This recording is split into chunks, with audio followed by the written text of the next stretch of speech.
welcome back. You have kind of been discussing the ICS system and NIMS. Briefly discussed a little bit about NIMS, but the next section we're going to talk about is NIMS compliant. So in order to meet NIMS compliance, it requires the organizations to have the ICS 100 and 700. Each member of the organization has to have that those two specific ICS courses. And you see on the slide that the training site is on the bottom part of the slide. It's training.fema.gov /IS and /NIMS. So it's fairly easy to find, and these are all online courses that are free to do. So ICS 1 is the introduction to incident command. So basically it breaks down the incident command system down into small segments so that you can grasp the full details of what all the incident command structure is made up of. And once you do that, the 700 is the introduction to NIMS, which is anyone know what NIMS stands for? National Incident Management System. Yeah, National Incident Management System. And ICS is a part of that. So those came about following HSPD 5, or Homeland Security Presidential Directive number 5, that was put in place. It was a policy passed by then President George W. Bush following 9/11. And we all know the details there. But that incident, that specific incident, brought into view some issues that we had managing domestic incidents, or domestic situations like that one was. And so the policy puts forth some rubric for you to be able to identify what it is that your organization needs to do, and puts everything all together so that your organization can work well with others. And this is a nationwide system. The other part of that is the PPD 8, or Presidential Policy Directive 8, which is the National Preparedness Goal. Now, this incorporates the whole community. And when I say whole community, I mean everything from the public up to the government level. It's all inclusive. And that is the intent of the policy, is that we want to ensure that we're all playing on the same sheet of music, that we're all looking at the same songbook, that we know what each of us are going to do. Kind of going back to what you learned in the previous section about communicating well, communicating on the same language, having the same terminology. Because if we say again that we want a bus and we're working in New York, we may not get a bus, we may get an ambulance, because we're from the South, and when we say a bus, we mean a bus. School bus, COA bus, some kind of bus to carry people on. But that language is not the same everywhere you go. So we have to be very careful. And that National Preparedness Goal is broken down into 5 major sections, which includes they're called mission areas. The mission areas are protection, preparedness, mitigation, response, and recovery. And so those mission areas help determine what we're doing and who's doing it, and so that everybody knows their role. And roles and responsibility are a huge part of NIMS and ICS. There are other courses that you can take, though. The ICS 200, which is Incident Command System for Single Resources, and Initial Action Plan. So basically, once you get a better understanding of the Incident Command System by taking the ICS 100 course, you can move up to the 200 course and take it, and it helps you to understand the single resource entities and how they play a major role in the response to an incident. And the initial actions that take place when you first get onto the scene of a big event, and then you take and you begin to respond from there. Now, there is a bigger part of this that falls, that NIMS and ICS all fall part of, and that would be covered under the ICS 800 program. And what that is the National Response Framework, or an introduction to it. The National Response Framework is this nationwide goal, nationwide plan. And it's, I say plan loosely because it's a framework. And the reason it's a framework is because they found that plans tend to be too restrictive. And so they changed it to this framework. And a framework, basically, it's a set of guidelines. It's a set of, it's not directly set in stone. It's something that allows you and your organization to modify and move a little bit, mold it to your organization, how your organization best responds. So you take the framework and then you add to it. You build your organization based on that framework. So let's talk about, yes? Question, you talked about terminology. Is there a set standard that's across the country or across the board that you said there would be no longer don't use the 10 code? Now, is there set guidelines that NIMS has or that we should be using? Basically, what we tell people when they're requesting a resource, don't tell me what you want. Tell me what you need to do. Because if I tell you I need a bus, you might get something else. But if I tell you I need someone to carry somebody to the hospital, one person, or I need something to move a lot of people at one time, then that gives me or the person I talk to a better understanding of what my resource need is. I just didn't know if they had come up with a set No. of guidelines, and that hasn't come up. Basic yet. English, I mean, just basic terminology, talking to one another, and telling, not being dependent upon or focusing so much on the resource, but what you need the resource to do. So we're talking about the incident command and responding to an incident. And so this section deals with mobilization and things of that nature. So when you're getting ready to mobilize for an event, regardless of where you're at, whether you're a rescue, fire, or you're getting ready to go to work or go to station, or you're at home and something happens, what's the first thing you do? Who do you take care of first? Me. Yourself, right? So you start within. Now this particular program is designed inside out. And the reason I say that, it is designed for you and your family to take care of each other first, come outside and take care of your neighborhood, and then come outside and take care of your community. It's an inside-out approach. And the premise of this is, and the ideal is, based on that national preparedness goal, is that if every home in America is prepared and ready for something, regardless of whether it is on the apocalypse, tornado, hurricane, a meteor falling out of the sky, whatever, then we're a better prepared nation, we're more resilient, we're more sustainable. And that's the idea behind this program specifically. So you can imagine it as a pebble. Take a pebble, and you've got a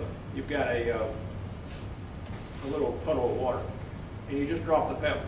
When it hits, it makes a ring, right? So the first ring is you and the family. Afterwards, that second ring pops up, right? So you got the outer ring. That's the neighborhood.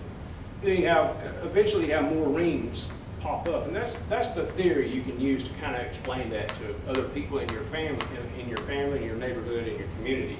Is that you take yourself and you're in the first ring. And once you come outside of that ring, then we can take care of other folks. But we have to focus on us first.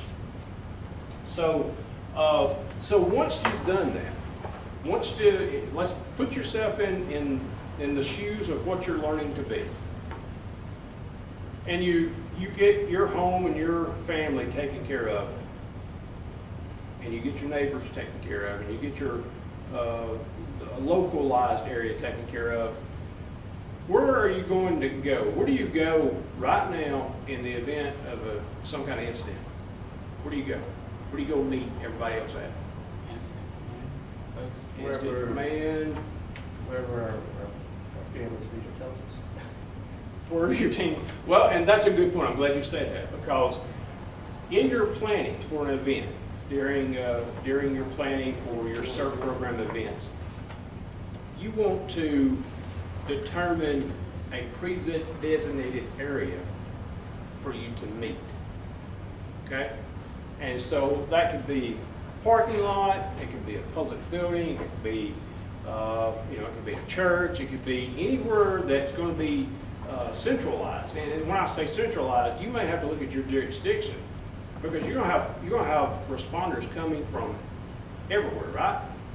So the ideal place might be to set up your meeting point in the center, so that as they come in, they're doing their look around, they're checking out what's going on, they're seeing what kind of damages are out there, they're seeing maybe potential pitfalls or dangerous areas, they're seeing potential places where there may be multiple casualties, and they're all coming into a central point, because as you're coming in, and we'll discuss this a little bit later, you're doing an assessment of whether you want to call it a windshield survey, or if you want to call it a damage assessment, or a quick assessment. But you're coming in and you're gathering that data, and that's a big part of this entire thing, is that you have to maintain that data, and we'll get into that here in a few minutes. But you got to understand, and your team has to understand when we're going to activate, and where we're going to go, and how what we're going to do after we activate. Are we going to meet at a central location, or are we just going to all go to somewhere and then disperse? And that's going to be something that's going to have to be covered by your team and your team leader. So, talk about the team leader. Who designates that team leader? Trick question, by the way. One with most experience. Okay. All right. Typically, when you get on scene, who's the incident commander when you get on scene? First person there. And that's same, no different in this situation here. First person who gets on scene typically is the incident commander, until somebody with equal or greater experience comes along to take that and agrees to take that from that individual. So you have to set that up and understand that anyone that is in your program may be charged with taking the reins of the disaster until somebody else arrives on scene. And that's a big job. We'll cover that here in a few minutes. But now, the good thing about the NIMS and ICS, and I've already said it, it's not set in stone. Do you know what it's best for? Other than running the incident, it is expandable and contractible. So basically, one person may be able to run as the incident commander, the ops chief, the planning chief, the finance admin, and the logs chief. One person. Depends on size and scale. Remember that the scope of the incident we talked about earlier? It depends on that. So however big your scene is, and that's one of the roles of the incident commander that has to understand and take that into consideration. How big is the scene? How big is my issue? Can I handle it? And what determines if I can handle a position by myself? You covered it just a little bit ago. Size and scope. Size and scope, but how many people can I handle at one time? 5, right? So if I'm having to control more than 5 individuals, then I got to go up one, right? So I got to expand the ICS system out, right? I may get a deputy, or I may put an ops chief in, or whatever the case may be. And if that doesn't control it, if it gets bigger, then I can go even bigger. So you got to keep that in mind, because there's a few things that the incident commander has to do when they get on scene. They have to establish some kind of ops, regardless of whether they're running it or not, or if they appoint somebody else to run it. They have to maintain that span of control. It's very important, because that is what is the number one rule? Taking care of ourselves. What's the number one rule? My safety first. Safety, right. We want to ensure that we're safe. and that we remain safe, that we take care of each other. But in order to do that, we have to maintain a span of control that is appropriate, and so that there's not someone getting out of the view or the supervision of a supervisor. And how you do that is, well, you tell me, how do you ensure that you've got a good, we don't have any fire guys in here, I don't think, do we? You know what a PAR is? Golf? Huh? Golf? Yeah, golf, right? Yeah, it's accountability. It's what the firefighters use whenever if on a fire scene, you'll hear them call for a PAR. It's a personal accountability is what it is. And so what it does is you've got a supervisor that has 5 people under them. If they call for a PAR, they go 1, 2, 3, 4, 5. Yep, I've got PAR. And that's all they got to do. And they do this periodically. And it depends on the size of the scale or the scope of the disaster and how many people you've got out under these supervisors as to how often you want to do this. You may want to do it every 15 minutes or 30 minutes, no more than every hour. And so ensure that you've got accountability, because a lot of things can happen. A lot of people can move downrange in an hour. And the number one objective behind CERT is to do what? What's our goal when we go out to work in the field? Do the most good things we can. Do the most good for do the greatest good for the most people in the shortest amount of time. That's what we want to ensure that we're doing. And sometimes that's hard to do, because if the scope and the scale of that event gets so big, a lot of times it's easy to let those blinders come in and you focus on one thing. And when you do that, it winds up creating an issue. So you've got to maintain that broad vision. Now, we're going to cover a little bit about the rescuer safety and how you can determine that easily. So, if you look again, the slide says the rescuer safety priority. We know that safety, safety, safety. That's the most important part. So, heavy damage. Are CERTs equipped and trained to do heavy damage? No. Okay. Do you know what you do in the event that you come up on a structure that's heavily damaged that you realize you can tag it, keep people away. Can you stop them from going in there? No. No. We don't have any legal liability to stop someone from going into a place. We can say, look, you really don't want to go in there, but but when it comes down to it, we can't really stop them. So, like you said, we tag it and call it in. Yeah, we tag it and document it, and I'm glad you said that, because documenting is something that we'll cover here in a few minutes. Is really important. So moderate damage, you want to locate people, right? How's the easiest way to locate somebody? Call out, right? Hey, you can hear my voice. We want to locate them, triage them, and evacuate them. You know why it says evacuate them? Get them away from the scene.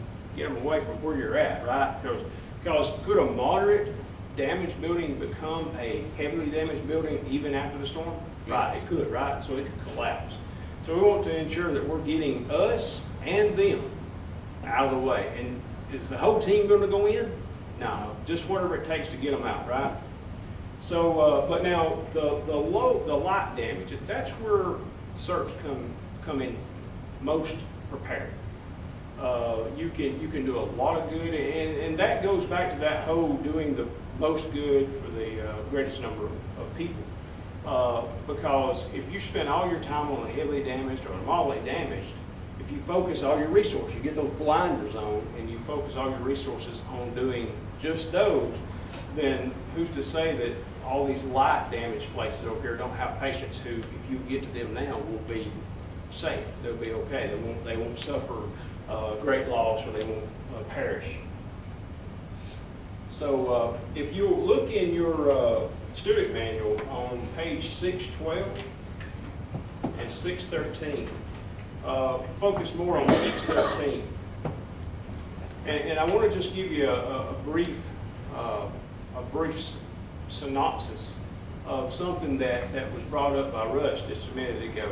But at first, I want you to look at it. Now, you see light damage. See in the fire it says, we're going to shut off utilities, we're going to extinguish small fires, and then we're going to document it. And then if you look on down in search and rescue, it says we're going to locate, triage, treat, continue, size up, document. And then in the medical on site, we're going to triage again, move and treat area, head to toe assessment, treat, facilitate transport as needed, and document. And then medical off-site, we're going to triage again, head to toe, treatment, facilitate transport as needed, and document. Now, what is synonymous through all of that? Documentation. Do you know what FEMA's rule is about documentation? If you don't write it down, it didn't happen.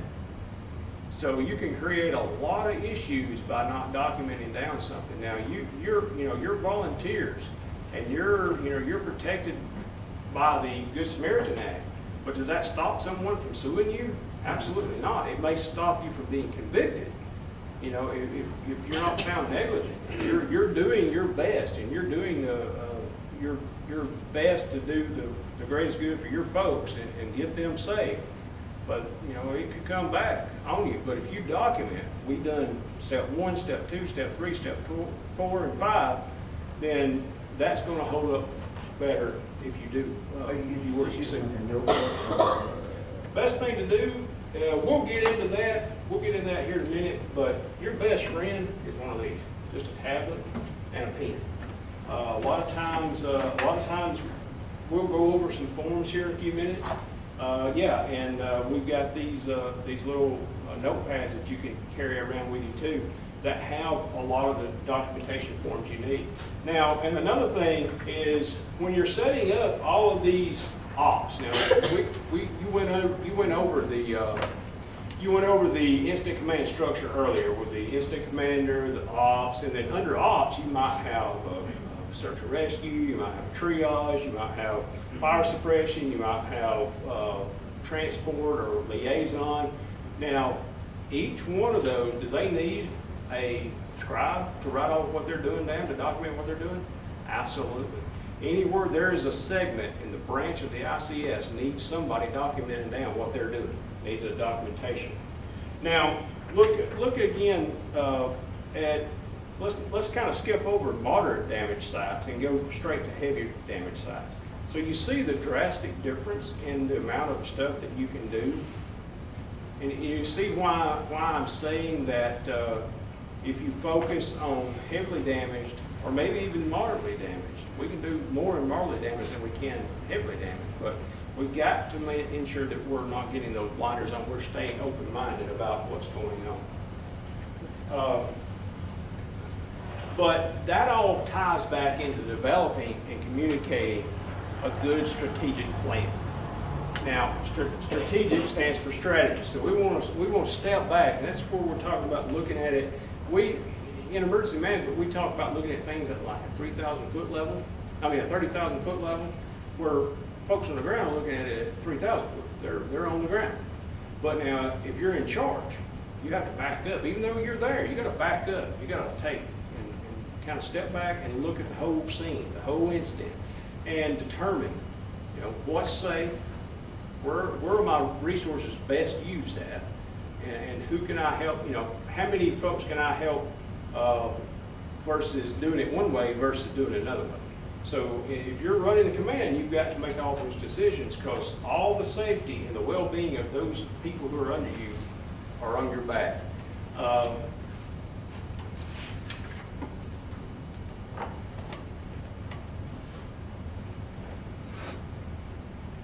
So we were talking about making sure that we're doing well documentation.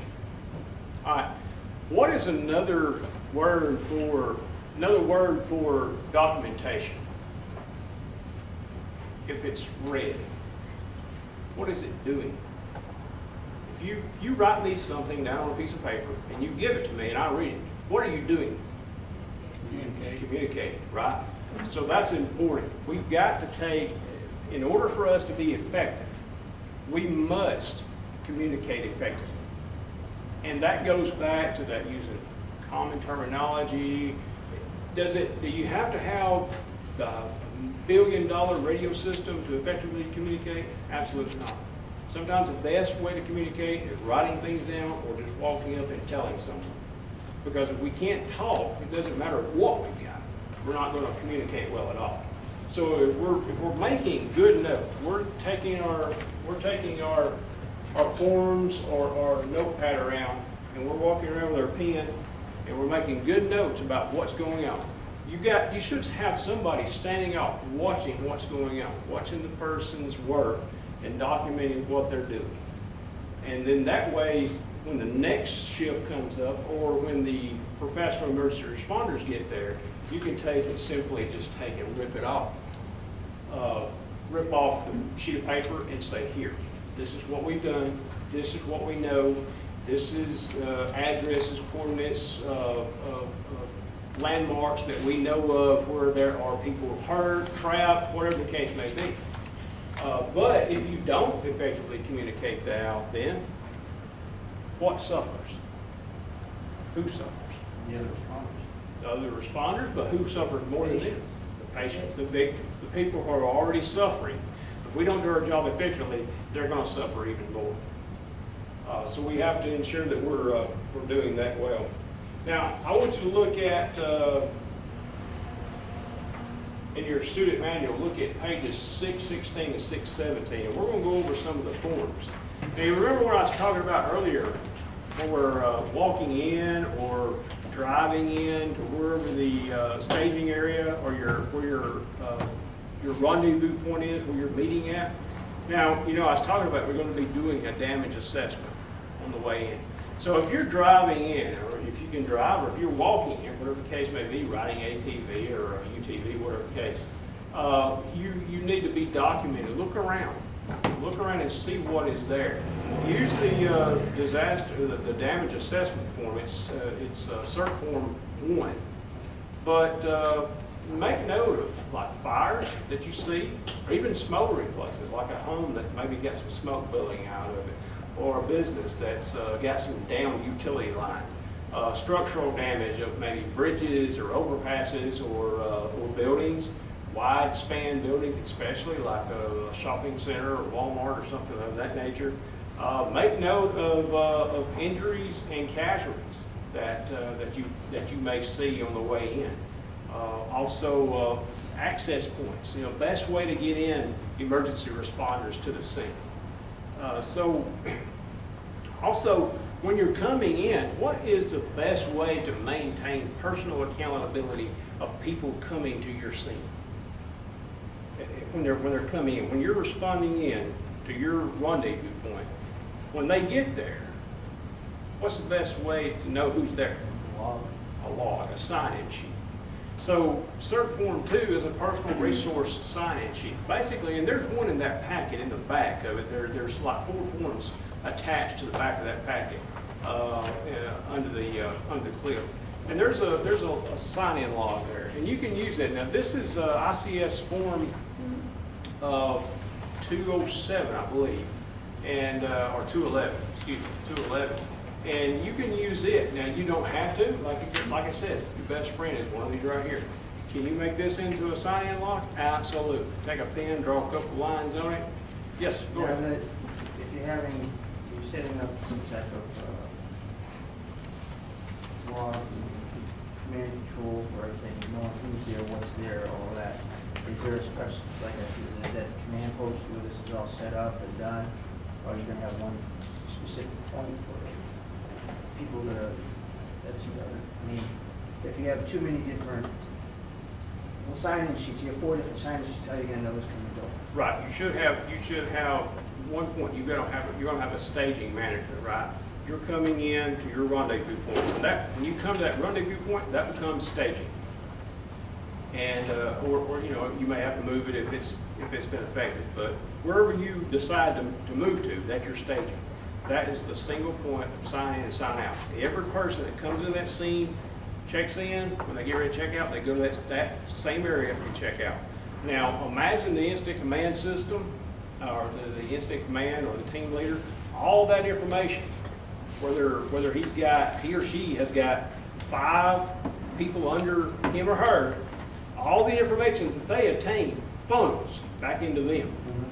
So they are like his or her lookouts. They are the ones that gather the information from the field, they bring it, they absorb it and push it down to that person. And then that person does the instant strategic strategies and objectives and goals.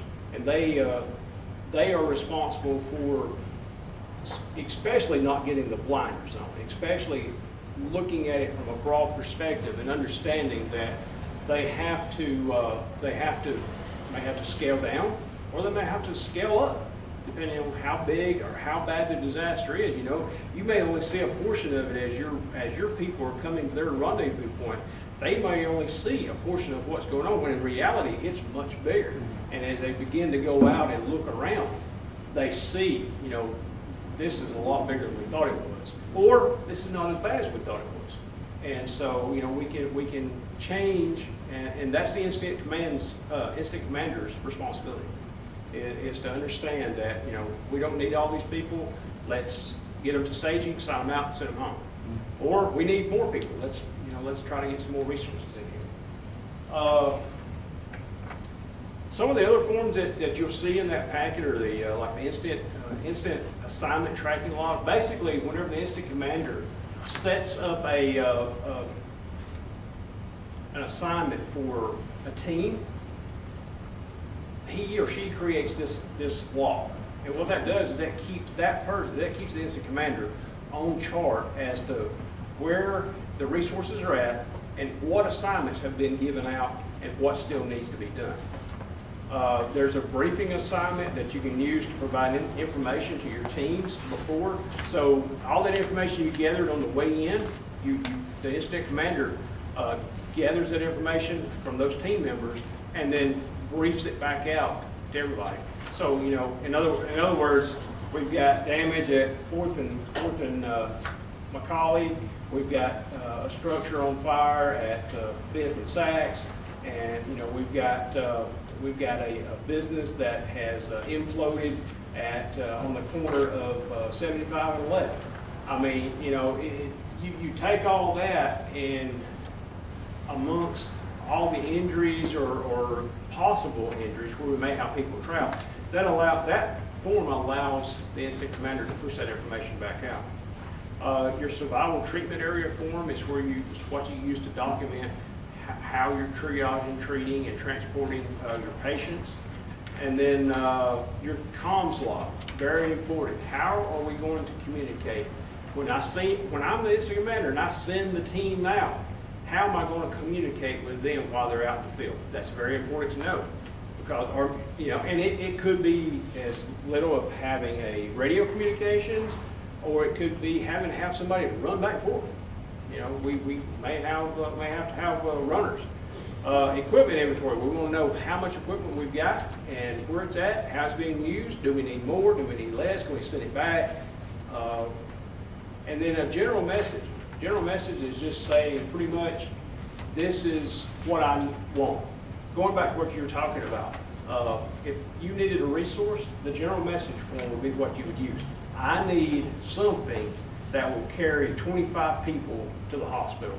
You know, you say they're all minor injuries, green patients, and you know, I need something to carry them to the hospital. I have another, I think it's beautiful and useful questions there. But say like you talk about having command control and logging people, non-logging people up. Now I would assume that would account for patients too. Because if you're picking a patient up out in the field and bringing them into a triage center, they're going to have to be logged in, logged out. It's going to be documented in both places. You're going to document the team scribe, whoever's out there in the field is going to document that. And then when they turn that patient over to the treatment area, then they're going to document, we received this patient from Team B from this location with these type of injuries, and this is how we proceeded. This is what we did. Document it out to the hospital. Right. They would document it out to the emergency responders who get on scene the paramedic when they finally get there. Then that's what I was talking about, having that clear documentation. This is patient A. They came in like this is what we've done, this is their status now, boom, here. I guess what I was trying to is that having accountability for everyone within that area, that disaster area, whether it's patients or et cetera, dead or whatever, you're gonna document everything and that's gonna get transposed over to whoever else. Yes. That way we can say we documented, we've accountability A, B, C. Right, yes, absolutely. Documentation is the number one priority whenever you're trying to maintain situational awareness, you're trying to maintain accountability, safety, and avoid liability. So, any other questions? Okay, well, we will take a break and then we will come back and do the exercise.